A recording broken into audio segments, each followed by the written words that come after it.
الحمد لله رب العالمين والصلاة والسلام على أشرف الأنبياء والمرسلين نبينا محمد وعلى آله وأصحابه أجمعين. أعوذ بالله من الشيطان الرجيم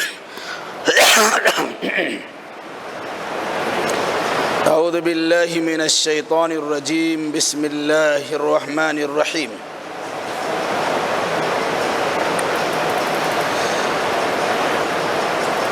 وقال الذين كفروا للذين آمنوا لو كان خيرا ما سبقونا إليه وإذ لم يهتدوا به فسيقولون هذا إفك قديم ومن قبله كتاب موسى إماما ورحمة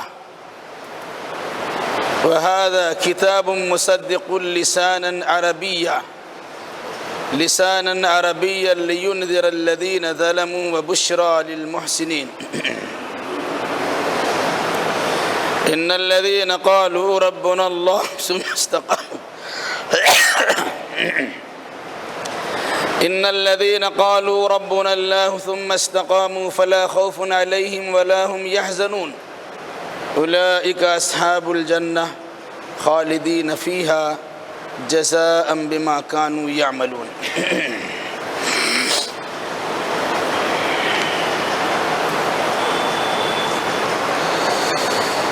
اس سے پہلے کی آیتوں میں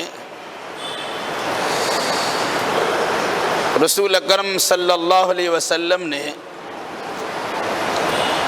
اپنی قوم کے لوگوں سے کہا تھا کہ میں کوئی انوکھا نرالا یا نیا نبی نہیں ہوں. مجھ سے پہلے بھی نبیوں کی آمد کا سلسلہ جاری تھا. بہت سارے انبیاء و مرسلین تشریف لے آئے ہیں. جس طرح ان کو مانا گیا اسی طرح مجھے بھی تمہیں تسلیم کر لینا چاہیے. اب اگر تم انسان ہو میں بھی انسان ہوں, میری بات تم نہیں مانتے ہو تو اللہ تبارک و تعالیٰ کہ کس غضب سے تم دوچار ہوگے یہ مجھے بھی پتہ نہیں ہے. اور تمہارا معاملہ تو الگ ہے, میرے ساتھ بھی اللہ کی جانب سے ابھی کیا ہونے والا ہے اس کو تو وہ بھی پتہ نہیں. جیسے مجھے یہ پتہ نہیں تھا کہ مجھے نبی بنایا جائے گا. میں ایک سادھارن عام سا انسان ہوں. اللہ تعالیٰ کا مجھ پر فضل ہوا اور اللہ نے مجھے نبی اور رسول بنا دیا. یہ مجھے پتہ ہی نہیں تھا.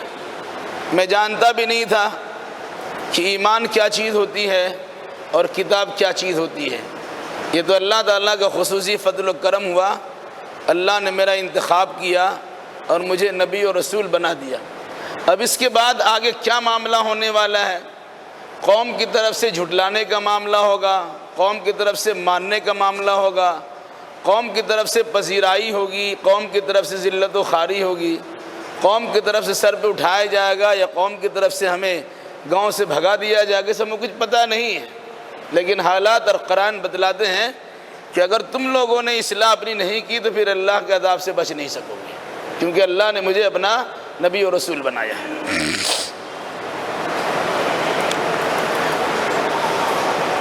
آگے کفار و مشرکین کا وہ قول نقل کیا گیا ہے جس میں ان لوگوں نے یہ کہا کہ ایمان اگر اچھی چیز ہوتی تو یہ بلال ہے, یہ صہیب رومی ہے, یا عمار یاسر ہے, یا اس قسم کے غریب و نادار لوگ ہیں, یہ ہم سے پہلے ایمان نہیں لاتے. کیونکہ اللہ نے ہمیں سرداری دی ہے, دولت و مالداری دی ہے, اللہ ہم سے خوش ہے. جس طرح دنیاوی اعتبار سے اللہ ہم سے خوش ہے اسی طرح سے اخروی اعتبار سے خوش ہوتا اور پہلے ہمیں ایمان کی توفیق دیتا. ایمان اچھی چیز ہوتی یہ غریب نادار لوگ کیوں ایمان قبول کرتے ہیں؟ ہم ایمان قبول کرتے ہیں. اللہ نے اس کی تردید بھی کی ہے اور آگے کی آیتوں میں اہل ایمان کی تعریف بھی کی ہے. جو انسان ایمان پر ثابت قدم رہتا ہے اس کی فضیلت بھی بیان کی گئی ہے. وقال الذین کفروا للذین آمنوا لو کان خیرا ما سبقونا الیہ. کافر لوگوں نے ایمان والوں سے متعلق کہنا شروع کیا لو کان خیرا، اگر یہ ایمان و قرآن بہتر ہوتا، ما سبقونا الیہ، تو یہ لوگ قرآن اور ایمان کے ماننے میں ہم سے سبقت نہیں کرتے. وَإِذْ لَمْ يَهْتَدُوا بِهِ، اور جب یہ لوگ ایمان سے محروم کر دیے گئے ہیں، فَيَقُولُونَ هَذَا إِفْكٌ قَدِيمٌ، تو یہ عنقریب کہیں گے یا کہتے ہیں یہ تو بہت پرانا جھوٹ ہے. اس آیت میں کافروں کا طریقہ کار بیان کیا گیا. اہل ایمان سے متعلق جو ان کا اندیہ اور نظریہ تھا اس کا اظہار کیا گیا. وہ اظہار کیا ہے؟ ایمان ہو یا قرآن، اگر اللہ کی نگاہ میں خیر اور بھلائی کی چیز ہوتی تو اللہ تبارک و تعالیٰ کی جانب سے اس قرآن پر ایمان لانے کی توفیق پہلے ہم کو ملتی کہ تمہارے بالمقابل اللہ کے پسندیدہ بندے تو ہم ہیں. ہمیں سرداری اور چودراہٹ ملی ہے، ہمیں مالداری اور ثروت بھی ملی ہے، ہم خانہ کعبہ کے متولی بھی بنے ہوئے ہیں، تو ہمارا اتنا بڑا مقام ہے، اللہ ہمیں خیر سے اور ایمان سے محروم کیسے کر سکتا تھا؟ اس کا مطلب یہ ہے کہ اللہ نے یہ چیز ہم کو عطا نہیں کی ہے تو بہتر ہی نہیں ہے. اللہ تو ہمارے کو بہتر سوچتا ہے. اور یہ غریب و نادار قسم کے لوگ جو مفلس و قلاش قسم کے لوگ ہیں، وہ دین کا نام لے کر کے یا قرآن کا نام لے کر کون سا پہاڑ توڑ دیں گے؟ ہم تو بڑے لوگ ہیں، ہم کو ملنی چاہیے تھی. اس پر قرآن کیا کہتا ہے؟ وَإِذْ لَمْ يَهْتَدُوا بِهِ،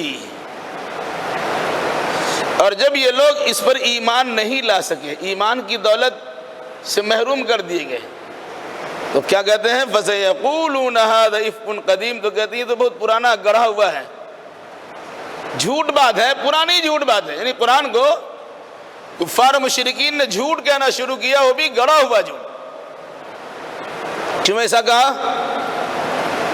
جب کسی کو نہیں ملتا تو کہتے ہیں انگور کھٹے ہیں. سنا ہے نا؟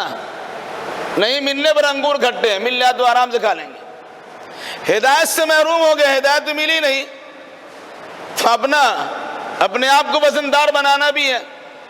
ہم تو سمجھدار قسم کے لوگ ہیں، ہم تو عقل مند انسان ہیں، ہم نے قرآن مجید کو پڑھا اور دیکھا ہے، ایمانیات کی چیزوں پر اپنی ذہنیت کو لگایا ہے، لیکن ہمیں اندازہ لگا کہ تو پرانی باتیں چلی آ رہی، اس کے پاس تو کوئی ہے ہی نہیں، کچھ نہیں ہے. اس کو کہتے ہیں الٹے چور کوتوال کو ڈانٹے. محروم کر دیے گئے نعمت سے، نہیں ملی تب اس کی برائی بیان کرنا شروع کر دیا. جیسے کہتے ہیں اساطیر الاولین اکتتبھا ہی تملا بکرتم واسیلہ تتلا بکرتم واسیلہ. یہ پہلوں کی کہانیاں ہیں جسے بڑے اچھے انداز میں لکھ دیا گیا ہے اور صبح شام اس کی تلاوت کی جاتی ہے. تو کفار مشرکین نے قرآن کو گڑھی ہوئی کتاب قرار دیا، ساتھ ساتھ یہاں کا افکن قدیم، بہت پرانا جھوٹ ہے. بھئی ابھی تو قرآن نیا آیا، پرانا جھوٹ کیسے ہو جائے گا؟ تو کہا جس طرح گزشتہ زمانے میں اس قسم کی قصے کہانی پر مشتمل باتیں آیا کرتی تھی، یہ اسی انداز سے قرآن بھی ہے، اس لیے پرانا جھوٹ کہہ دیا گیا. اب اس پر پھر قرآن کا تبصرہ سنیے. وَمِن قَبْلِهِ كِتَابُ مُوسَىٰ إِمَامٌ وَرَحْمَةٌ، حالانکہ اس سے پہلے موسیٰ علیہ السلام کی کتاب امام اور رحمت بن کر آ چکی ہے. اہل مکہ ان پڑھ قسم کے لوگ تھے جن کو کتاب دی گئی تھی موسیٰ علیہ السلام کے ماننے والے، بطور خاص یہودی حضرات. دنیا میں لوگ اسے پڑھے لکھے سمجھتے تھے، اب پڑھے لکھے تھے بھی. حضرت ابراہیم علیہ السلام کو حضرت اسحاق کی ولادت کی جو بشارت دی گئی، غلام علیم کہا، ایک جانکار بیٹے کی بشارت آپ کو دی جاتی ہے. یہ وجہ ہے کہ علم تو یہودیوں کے اندر بے انتہا ہے. تو کہا تمہارے بالمقابل تو یہودی جانکار لوگ ہیں، ان کے پاس تو اللہ تعالیٰ کی کتاب نازل ہو چکی ہے، موسیٰ علیہ السلام کی کتاب تورات کے ماننے والے لوگ ہیں، اس تورات نے اسے صحیح راستہ بھی دکھلایا ہے، اور تورات پر عمل کرنے کے نتیجے میں ان پر اللہ کی رحمتوں کا برکھا بھی برس چکا ہے۔ تو تم ان پڑھ قسم کے لوگ ہو، تم علمی چیز کیا جانو؟ وَمِن قَبْلِهِ کتاب موسیٰ، اس سے پہلے یعنی قرآن مجید سے پہلے موسیٰ علیہ السلام کی کتاب اتر چکی ہے، جس کی شان امامہ و رحمہ، وہ کتاب پیشوا ہے۔ امام مطلب آگے رہنے والی چیز، رہنمائی کرنے والی کتاب ہے، اور ساتھ ساتھ رحمت ہے کہ اگر کوئی انسان اس کی تعلیمات پر عمل کرتا ہے تو اللہ کی رحمتوں سے مالا مال ہوتا ہے۔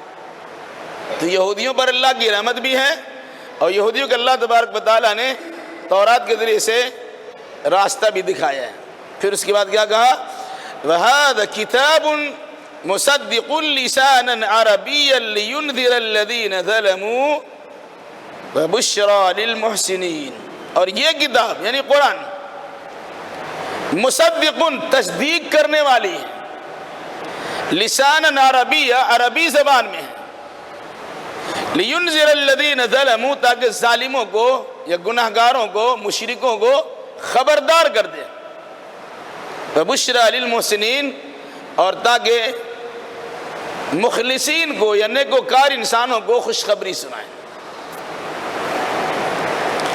جس طرح موسیٰ علیہ السلام کی کتاب تورات اللہ کی جانب سے نازل ہوئی، اور اس کے نازل ہونے میں یہودیوں کو کوئی شک و شبہ کی گنجائش نہیں رہ گئی، جس طرح عیسیٰ علیہ السلام کو انجیل مقدس عطا کی گئی اور اس کے نزول پر ذرہ برابر ان کا شک و شبہ نہیں رہا، اسی طریقے سے قرآن مجید اس سے کہیں زیادہ حفاظت کے ساتھ تمہارے پاس نازل ہو چکا ہے۔ تمہاری ذمہ داری ہے کہ تم اس پر ایمان لاؤ۔ یہ کتاب بھی پیشوائی کا حق رکھتی ہے، یہ قرآن بھی راستہ دکھانے والی بہترین کتاب ہے، اور اس قرآن پہ کو پڑھنے اور اس کے عمل کرنے کے نتیجے میں اللہ تبارک و تعالیٰ کی رحمتوں سے مالا مال ہو گئے۔ یہ تو اللہ تبارک و تعالیٰ کا اعلان ہی ہے۔ قرآن نے کیا کہا؟ مصدقن، یہ قرآن تصدیق کرنے والا ہے۔ اس سے پہلے جتنی کتابیں اتر چکی ہیں وہ ہزاروں کی تعداد میں، ہم کو پتہ نہیں ہے، ہزاروں انبیاء تشریف لائے، ہزاروں کتابیں اتر چکی ہیں، لیکن وہ سب چھوٹے چھوٹے کتابچے تھے، صحیفے اور زبور تھے۔ بڑی بڑی 3 کتابیں اس سے پہلے اتر چکی ہیں، جن کا نام بطور خاص لیا جاتا ہے تورات، زبور اور انجیل۔ اور ان 3 کتابوں کے بعد ان تینوں بلکہ تمام کتابوں کے مضامین کو لیے ہوئے اس مضامین کی تصدیق کرنے والی کتاب، یا ان میں جو خالص تعلیمات ہے اس پر نگہبان، المہیمن بھی قرآن کا نام ہے، نگہبانی کرنے والی کتاب، جس کے دائیں سے بائیں سے آگے سے پیچھے سے اوپر سے نیچے سے کسی جانب سے باطل کا گزر ہی نہیں ہو سکتا ہے۔ یہ کتاب تصدیق کرنے والی، یعنی قرآن تصدیق کرنے والا ہے۔ صاف صاف فرمایا لسانً عربیہ، یہ عربی زبان میں ہے۔ دنیا کی تمام زبانوں میں سب سے مکمل زبان عربی زبان ہے۔ ایسی زبان میں قرآن مجید کو نازل کیا گیا کہ دنیا کے سارے انسان اس زبان کی اچھائی کو جانتا ہے اور اس کے حقیقت کو جاننے کی کوشش بھی کرتا ہے۔ تو کہا عربی زبان میں یہ کتاب ہے جو ہبرو زبان کی کتابوں کی تصدیق کرتی ہے یا دوسری زبان کی کتابوں کی تصدیق کرتی ہے، نام کی بھی تصدیق ہے، اور اس کتاب میں اگر رد و بدل نہیں ہوا، خرد برد نہیں ہوا، قطر و بیت نہیں ہوا، تو جو اس کے اصلی مضامین ہیں اس کی اصلی صحیح مضامین کی تصدیق بھی کرتی ہے کتاب۔ اور ساتھ ساتھ کہا جو انسان گزشتہ کتاب یا موجودہ کتاب کی بات کو نہیں مانتا ہے اور ظلم بربریت سے دوچار ہوتا ہے، فسق و فجور کے اندر مبتلا ہوتا ہے، کفر، ظلم اور ساتھ ساتھ شرک کی غلازتوں کے اندر پڑا ہوا ہے، تو ایسے انسان کو یہ قرآن خبردار کرتا ہے کہ اس سے نکل آؤ تاکہ تمہارا راستہ اچھا ہو جائے، اور اگر نہیں نکلتے ہو تو جہنم میں تم تکلیف در تکلیف سے دوچار ہوتے رہو گے۔ اور ساتھ ساتھ یہ کتاب بشارت سناتی ہے وَبُشْرَى لِلْمُحْسِنِينَ، مخلصین اور محسنین یعنی نیکوکار کے لیے خوشخبری بھی سناتی ہے کہ جو انسان نیک بن کے زندگی گزارتا ہے اللہ تعالیٰ دنیا میں بھی اسے اچھائی سے نوازتا ہے اور مرنے کے بعد بھی بہترین انعامات سے انہیں نوازے گا۔ چنانچہ اس کی چھوٹی سی جھلک دکھائی گئی۔ ان الذين قالوا ربنا الله ثم استقاموا فلا خوف عليهم ولا هم يحزنون۔ یقیناً جن لوگوں نے کہا کہ اللہ ہی ہمارا رب ہے، ثم استقاموا، پھر اس پر وہ ثابت قدم رہ گئے، فلا خوف علیہم، تو ان پر کسی قسم کا خوف نہیں ہوگا، ولا هم يحزنون، اور وہ غمگین بھی نہیں ہوں گے۔ بڑی اہم بات اس آیت کریمہ میں بیان کی گئی ہے گزشتہ قوموں کے حالات کو لے کر اور آئندہ قوموں کے حالات کو لے کر۔ اللہ کو رب بنا لینا زبان سے تو بڑا آسان ہے، اللہ اللہ کر لینا بہت آسان ہے، اللہ کی ربوبیت کا زبانی اقرار کر دینا بڑا آسان ہے، لیکن جو اللہ کے رب ماننے کے تقاضے ہیں اس کا پورا کرنا بڑا مشکل ہے۔ اس مشکل امر میں جب حالات بگڑتے اور خراب ہوتے ہیں تو اس ایمان کا بچا لینا اس سے زیادہ مشکل ہوتا ہے۔ لیکن اگر کوئی انسان ایمان پہ ثابت قدم رہتا ہے اور اپنے ایمان میں کسی قسم کی گڑبڑی نہیں ہونے دیتا ہے تو اللہ کی جانب سے دو خوشخبری سنائی جاتی ہے۔ کیا کہا؟ ان الذین قالوا ربنا اللہ، جن لوگوں نے کہا کہ رب ہے ہمارا اللہ، ثم استقاموا، پھر اس پر جم گئے، یعنی اللہ کے سوا کسی اور کو رب نہیں مانا، اللہ کے سوا کسی اور کو پالنہار مربی نہیں مانا، اللہ کے سوا کسی اور کو نگہباں اور نگرانی کرنے والا نہیں مانا، بلکہ صرف عقیدہ رکھا ہے سارا کام اللہ کا ہے، تو اللہ خوشخبری سناتا ہے فلا خوف علیہم، ان کو خوف کرنے کی ضرورت نہیں ہے، ولا هم يحزنون، اور اسے غمگین بھی نہیں ہونا چاہیے۔ یاد رکھیے گا آنے والی مصیبت جو بعد میں پریشانی آئے گی اس کا ڈر لگا رہتا ہے، اس کے بعد کیا ہوگا، تو کہا آئندہ کے اس کو ڈر نہیں ہوگا، کیونکہ استقامت کے نتیجے میں جنت تو ملنا ہی ملنا ہے۔ دین میں اگر استقامت اختیار کر لیا جائے اس کے نتیجے میں دین تو ملنا ہی ہے، ڈر ختم۔ اور اس سے پہلے جو مصیبت آ چکی ہے، گزشتہ مصیبتوں پر انسان افسوس کرتا ہے، غم کا اظہار کرتا ہے کہ جو تمہیں تکلیف اس سے پہلے آ چکی ہے اس پر غم کرنے کی ضرورت ہی نہیں، کیونکہ دنیا کی ساری تکلیفیں چند روز آتی ہیں، تو یہ ساری تکلیفیں تمہاری دفع ہو جائے گی جب تم جنت کا نظارہ کرو گے۔ کیا فرمایا؟ جن لوگوں نے کہا کہ رب ہمارا اللہ ہے پھر اس پر ثابت قدم رہے، فلا خوف علیہم ولا هم يحزنون، ان پر خوف بھی نہیں ہوگا، وہ غمگین بھی نہیں ہوں گے۔ وہ حدیث یاد رکھیے، اللہ کے نبی صلی اللہ علیہ وسلم سے ایک صحابی نے دریافت کیا، یا رسول اللہ مجھے کوئی ایسا عمل بتا دیجئے کہ اس کے بعد آپ کے بعد کسی اور سے کچھ پوچھنے کی ضرورت ہی پیش نہ آئے، ایک ایسا نسخہ بتا دیجئے اسی پر عمل کریں اور کسی سے پوچھ تاچھ کرنے کی نوبت نہ آئے۔ آپ نے بڑا مختصر جواب دیا، کیا کہا؟ قل آمنت باللہ ثم استقم، کہو میں اللہ پر ایمان لاتا ہوں اور اسی پر جم جاؤ، یعنی اللہ پر ایمان لائے ہو تو دائیں بائیں تاک جھانک مت کرو، مشکلات پریشانی ہے اس کو جھیل لو، یہ سمجھ لینا کہ مشکلات بھی اللہ ہی بھیجتا ہے، دفع اللہ ہی کرے گا، ذلت و خواری بھی اللہ کی طرف سے آتی ہے، عزت و سرفرازی بھی اللہ ہی کی طرف سے ملے گی، جتنی مخالفتیں ہو رہی ہیں وہ اللہ تبارک و تعالیٰ ہی کی طرف سے ہو رہی ہے تمہارے امتحان کی آزمائش کے لیے، پھر اس کے بعد جو بلندی ملے گی وہ اللہ کی طرف سے ملے گی۔ تو کہا کہو میں اللہ پر ایمان لایا پھر اس پر جم جاؤ، بس یہی معاملہ ہے۔ تو صحابی رسول نے اللہ کے نبی صلی اللہ علیہ وسلم سے ایک سوال کیا اور اسی سوال پر جواب ملنے پر زندگی اسی پر گزار دی، کچھ پوچھنے کو انہیں ضرورت بھی پیش نہ آئی۔ تو کہا جن لوگوں نے کہا رب ہمارا اللہ ہے اور اس پر جم گئے۔ جمنے کا مطلب کیا ہوا؟ آپ نے عبادت کے لائق اللہ کو مانا، ضرورت پڑی غیر اللہ کے سامنے جھک گئے۔ آپ نے اللہ اللہ کیا، اللہ تبارک و تعالیٰ پر ایمان کا اظہار کیا، اشہد ان لا الہ الا اللہ کا اقرار کیا۔ تھوڑی سی مصیبت و پریشانی آئی تو خانقاہوں کی اور درباروں کی اور مداروں کی اور ادھر ادھر کی چیزوں کی خاک چھاننا شروع کر دیا، ایمان چلا گیا۔ آپ نے اللہ پر ایمان کا دعویٰ کیا، تھوڑے سا رشوت کی بات آئی، کسی گھوس کی بات آئی اور کسی چیز کی لینے دینے کی بات آئی، سائڈ سے چپکے سے آپ نے لے لیا، وہ ایمان کا جنازہ نکال دیا۔ وہ ایمان جو اللہ کی یہاں قابل اعتبار ہے، معتبر ہے، ایسا ایمان اگر کوئی لے کے جائے گا وہ انسان جہنم میں جا ہی نہیں سکتا، کیونکہ اللہ تعالیٰ کا فرمان ہے بے خوف ہو جاؤ، تمہارے لیے تو جنت ہے۔ اور جنت میں تو یہ خبر دینا بہت دور کی بات ہے، ابھی مرنے سے پہلے فرشتے کہتے ہیں، اس سے پہلے بات گزر چکی ہے، ان الذين قالوا ربنا الله ثم استقاموا تتنزل عليهم الملائكة الا تخافوا ولا تحزنوا وابشروا بالجنة التي كنتم توعدون۔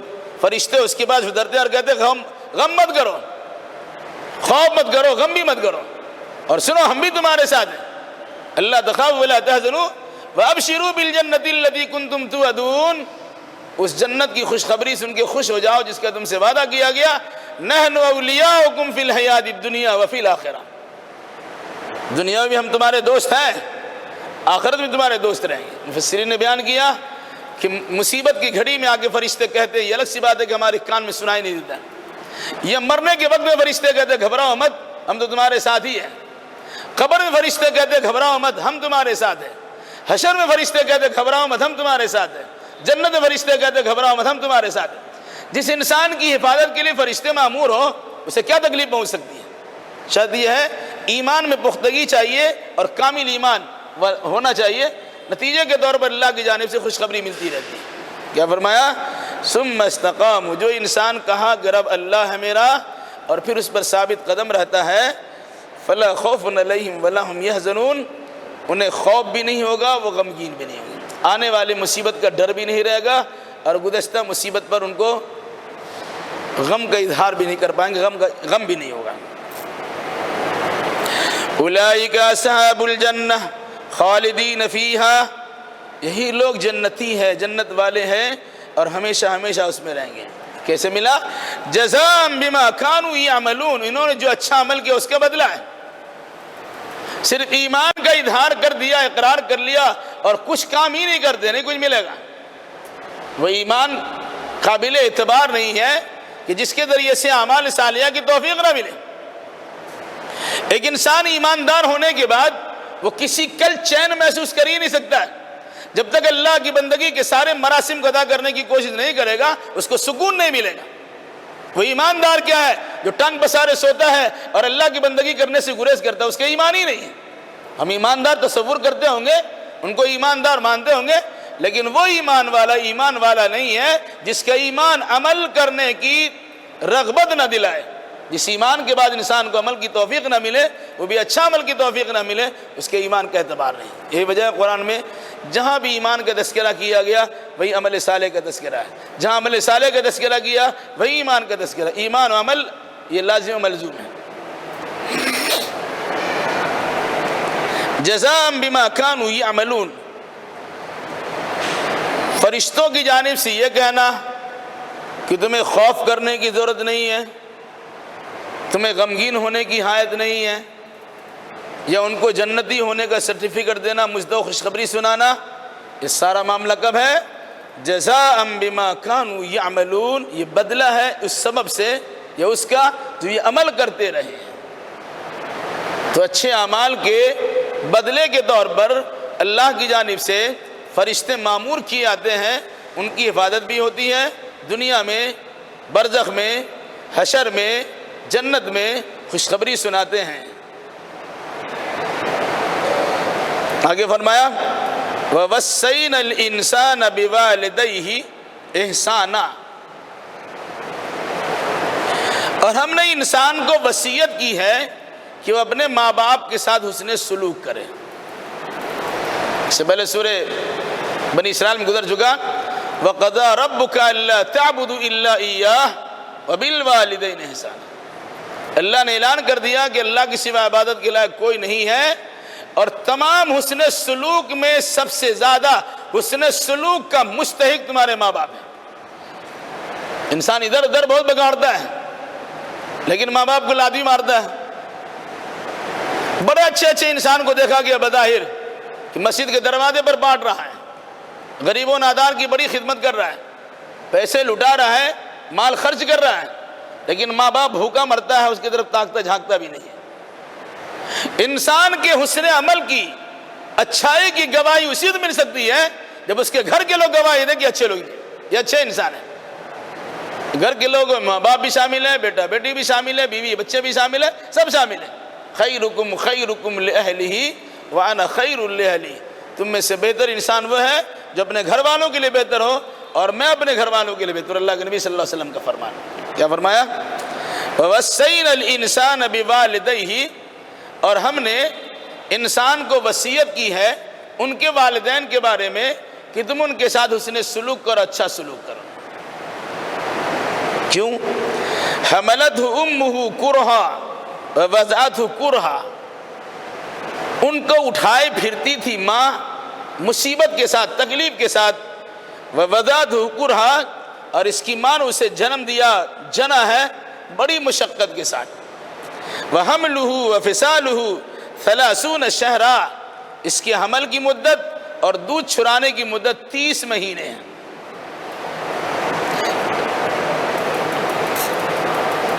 انسان کو اللہ نے ماں باپ کے ساتھ حسن سلوک کرنے کی وصیت کی ہے۔ عام انسان بھی وصیت کرتا ہے تو وصیت کی بات مانی جاتی ہے۔ اللہ اگر عام حکم دے اور لفظ وصیت کے ساتھ حکم دے، دونوں میں فرق پڑ جاتا ہے۔ وصیت کے ساتھ حکم دینے کا مطلب یہ ہے کہ سختی کے ساتھ اس کو نمٹنا ہوگا اور اس پر عمل کرنا ہی ہوگا۔ ماں نے بچے کو کم سے کم 6 مہینہ یا پھر عام طور سے 9 مہینہ پیٹ میں رکھنے کی دقت برداشت کی ہے، اور پھر اس کے بعد بچہ کے جنم دینے کی باری آتی ہے تو وہاں بھی ماں اس تکلیف کو جھیلتی اور برداشت کرتی ہے۔ کہا کیا؟ حملتہ امہ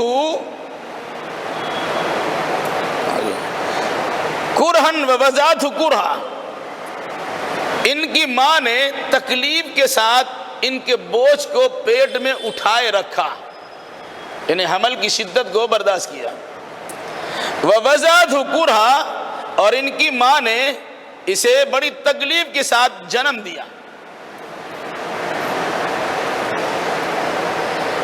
پھر اس کے بعد 2 سال دودھ پلانے کی جب مدت آتی ہے تو اپنے سینے سے خون جگر پلا کر اپنے بچوں کی پرورش کرتی ہے۔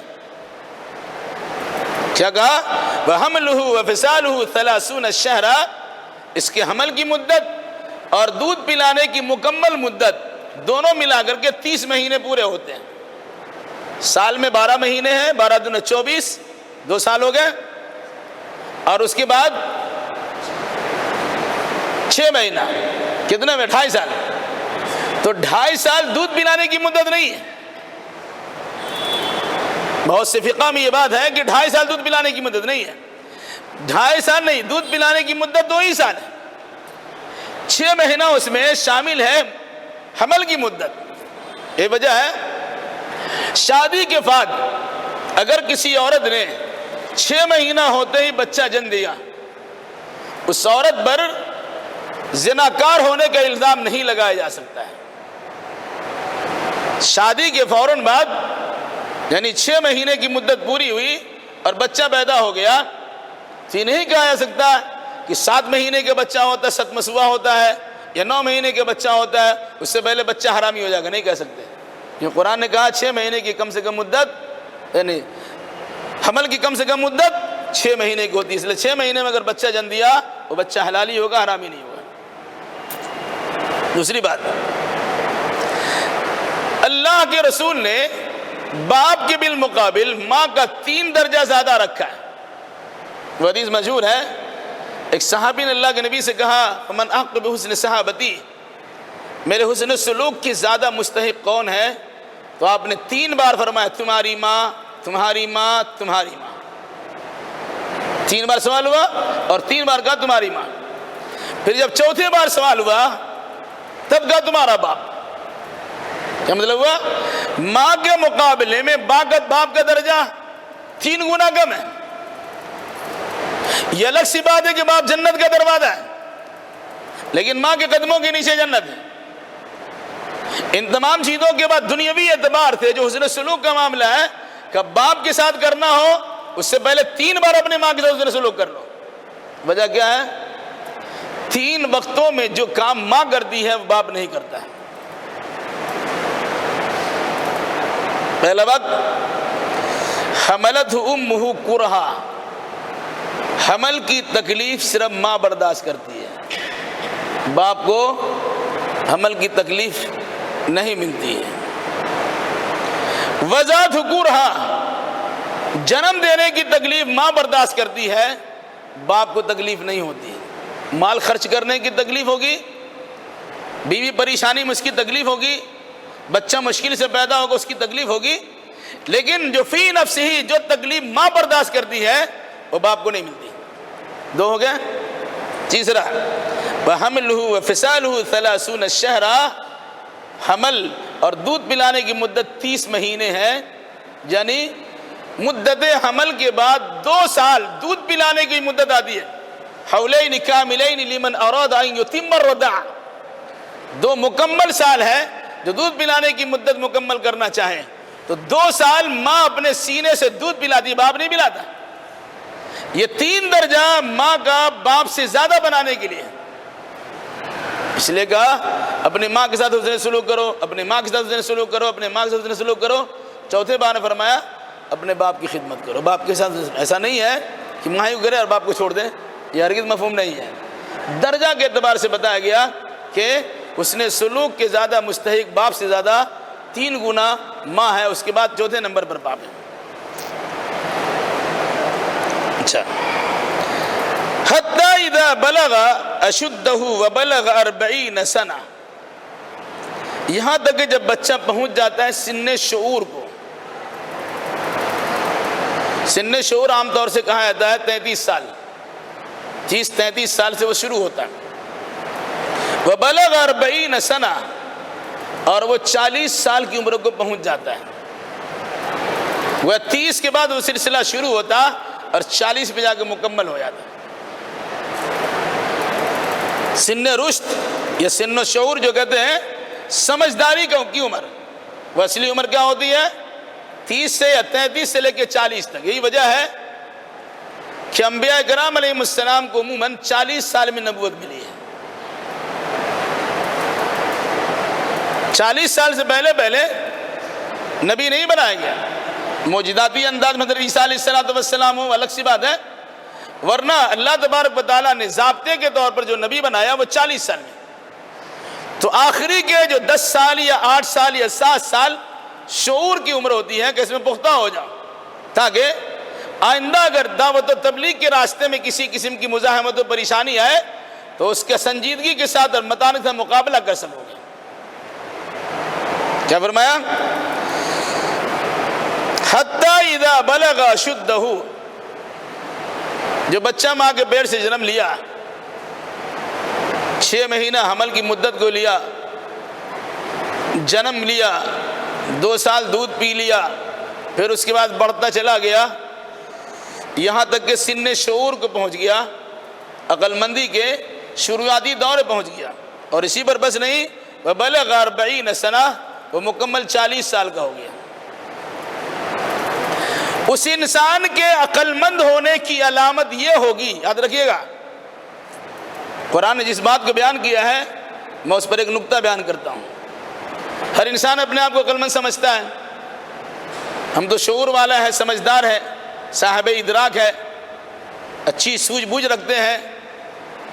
دنیاوی اعتبار سے سوجھ بوجھ کا آپ کا اعتبار ہو سکتا ہے، دینی اعتبار سے آپ کے سوجھ بوجھ کا اس وقت اعتبار نہیں ہوگا جب تک کہ قرآن مقدس کس بیان کے مطابق آپ کی زبان سے وہ دعا نہ نکلے. کیا ہے؟ سنیے، جب وہ سن شعور کو پہنچتا ہے اور مکمل 40 سال کی عمر کا ہو جاتا ہے تو کیا کرتا ہے؟ قال رب اوزعنی ان اشکر نعمتک التی انعمت علی وعلی والدی وان اعمل صالحا ترضاہ واصلح لی فی ذریتی انی تبت الیک وانی من المسلمین۔ کہتا ہے اے اللہ مجھے توفیق، اے میرے رب مجھے توفیق دے کہ میں تیری اس نعمت کا شکر ادا کروں جو تو نے مجھ پر کیا ہے اور میرے ماں باپ پہ کیا ہے۔ وَأَنْ عَمَلَ صَالِحًا تَرْضَاهُ، اے اللہ مجھے ایسے عمل کی توفیق دے جس سے تو راضی ہو جائے۔ وَأَصْلِحْ لِي فِي ذُرِّيَّتِي، اے اللہ اور میری اولاد کو بھی نیک صالح بنا دے۔ انی تبت الیک، میں تیری طرف متوجہ ہوتا ہوں، وانی من المسلمین، اور میں وعدہ کرتا ہوں کہ تیرے فرما برداروں میں سے رہوں گا۔ دعا پڑھتے ہوں گے قرآن میں، یوں ہی گزارتے ہیں۔ مفسرین نے لکھا ہے کہ وہ انسان عقل مند کہلانے کا حق نہیں رکھتا جو 40 سال کی عمر میں پہنچنے کے بعد بھی اپنے لیے دعا نہ کرتا ہو، ماں باپ کے لیے دعا نہ کرتا ہو، اپنی بیوی بچوں کے لیے دعا نہ کرتا ہو۔ اتنی بار دعا کرتے ہیں۔ بچوں کی بے روی کی شکایت ہوتی ہے، بچے ہمارے ہاتھ میں نہیں، کنٹرول میں نہیں ہے، منمانی کرتے، بچی ادھر چلی جاتی ہے، بچہ ادھر چلا جاتا، بیوی ہماری بات نہیں سنتے۔ کیوں نہیں سنتی بھائی؟ کہ بھئی آپ نے غور کیا کتنی بار اللہ کی بارگاہ میں یہ دعا آپ نے کی ہے؟ نہیں کیا؟ مجرم آپ ہے، اللہ نہیں ہے۔ مجرم آپ ہے، سماج نہیں ہے۔ مجرم آپ آپ کے بچے نہیں ہے۔ مجرم آپ کی بیوی نہیں ہے۔ کیوں کہ آپ اگر سمجھدار ہے، عقل مند ہے، وفاشیار ہے، وفادار ہے، اللہ اس کے رسول کے پیروکار ہے، قرآن مقدس پر ایماندار ہے، تو آپ کی ذمہ داری کیا بنتی ہے کہ 40 سال کی عمر کے بعد، اس سے پہلے بھی مانگنا چاہیے، اگر اس سے پہلے نہیں مانگ سکے، آپ کے پاس شعور نہیں تھا، لیکن ابھی شعور آپ کے پاس آ چکا ہے اور شعور کی پختگی کو آپ پہنچ چکے ہیں، اب آپ کی ذمہ داری بنتی ہے کہ دعا کیجیے۔ کیا دعا کیجیے؟ رب اوزعنی، اے رب مجھے توفیق دے۔ کس بات کی توفیق؟ ان اشکر نعمتک التی انعمت علی، کہ میں شکریہ ادا کروں خاص طور سے تیرے اس نعمت کی جو تو نے مجھ پر کیا ہے، وعلی والدی، اور اس نعمت کی جو تو نے میرے ماں باپ پر کیا ہے، وَأَنْ عَمَلَ صَالِحًا تَرْضَاهُ، اے اللہ مجھے توفیق دے کہ میں ایسا عمل کروں جس سے تو راضی ہو جائے، وَأَصْلِحْ لِي فِي ذُرِّيَّتِي، اور میری اولاد میں بھی تو اصلاح کر دے۔ کبھی غور کیا؟ پہلی بات آپ کو نعمت دی ہے، اس کا شکریہ ادا کیجیے۔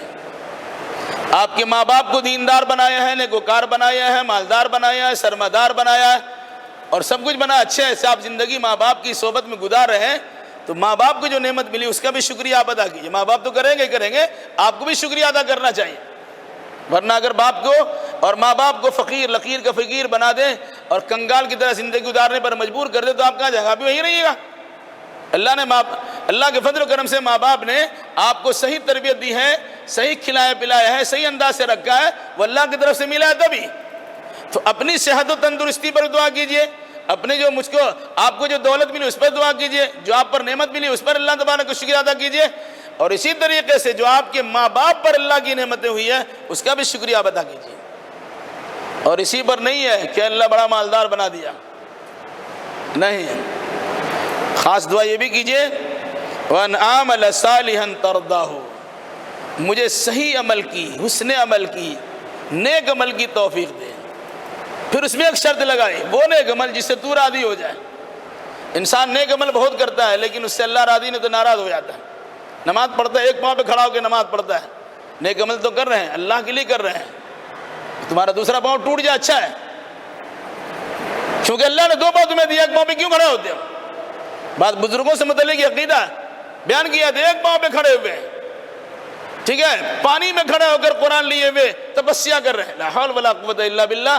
یہ نیک عمل بظاہر لگتے ہیں کہ آپ نے اللہ خوش کرنے کے لیے اپنے آپ کو مشقت میں ڈالا، وہ نیک عمل ہو ہی نہیں سکتا جو اللہ کے نبی نے نہیں کیا ہو۔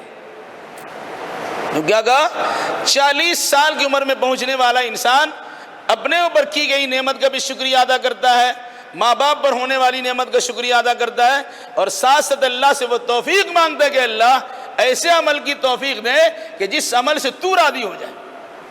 اچھا عمل کیا، اللہ راضی نہیں ہوا تو بیکار ہو گیا، پریشانی ہوئی نا، مال بھی خرچ کر دیا، جان بھی خرچ کر دیا، مشقت بھی ڈالی، اور اللہ کے یہاں پہنچے جاؤ اس کا اعتبار ہی نہیں ہے، اس سے بڑی محرومی کی کیا بات ہو سکتی ہے؟ اس لیے دعا مانگنے کا حکم دیا گیا، وَأَنْ آمَنَ صَالِحًا تَرْضَاهُ، ایسے نیک عمل کی توفیق دے جس کو تو پسند بھی کرتا ہو، وَأَصْلِحْ لِي فِي ذُرِّيَّتِي، میری ذریت میری نسل کو بھی ٹھیک بنا دے۔ کتنے بار دعا کرتے ہیں لوگ؟ جو انسان اپنے آپ کو عقل مند سمجھتا ہے بطور خاص 40 کی عمر کو پہنچ جاتا ہے، وہ سمجھدار مانا جاتا ہے، سن شعور کو پہنچا ہوا مکمل انسان تصور کیا جاتا ہے۔ اس کی ذمہ داری بتائی گئی کہ اپنے بچوں پہ غصہ نہ ہو، ان کی بری حرکتوں پہ نگاہ رکھیں، آپ انہیں سونے کا نوالا کھلائیں۔ دعا کرنے کی ضرورت ہے۔ پھر کہا انی تبت الیک، میں تیری ہی طرف لو لگاتا ہوں، متوجہ ہوتا ہوں، وانی من المسلمین، اور میں پورے طور سے فرما برداری کے جذبے کے ساتھ تیری بارگاہ میں حاضر ہوں۔ مطلب کیا ہوا؟ اللہ تعالیٰ نعمتیں دینے کے بعد وہ چاہتا ہے کہ بندہ نعمتوں کا شکریہ ادا کرے، تو آپ نعمت کا شکریہ ادا کیجئے اور اللہ تبارک و تعالیٰ سے بطور خاص توبہ استغفار کرتے ہوئے اللہ کی رحمتوں کو اپنی طرف متوجہ کرنے کی بھرپور کوشش کیجئے۔ جوانی میں ہونی چاہیے، لیکن 40 سال کے بعد آپ کو تو ضرور کرنا چاہیے، کیونکہ آپ کو لوگ سمجھتے ہیں کہ مکمل انسان ہو چکا ہے اور سن شعور کو پہنچا ہوئے انسان ہے، اس کے باوجود اگر کوئی انسان نہیں عمل کرتا ایسا، اس کا مطلب ہے کہ اس عمر کو پہنچ جانے کے باوجود بھی